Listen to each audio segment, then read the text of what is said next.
Watch out. Oh, I think it's taking part of your apple tree. That's fine. Yep. It needs pruning anyway.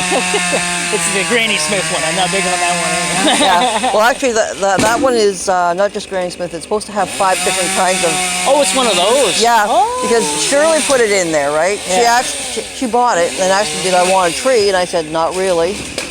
And so she plunked it there. Oh. And it's one that has about 5 different flavors on it. Oh, okay. But I'm not sure which branch was which. Like, it was a grafted tree. We think this one's Ida Red. We're not 100% sure because it's not Max. No. Yeah. Yeah. Whatever they have I'm to. going back. Yep. Just ask me where I was. Oh, yeah.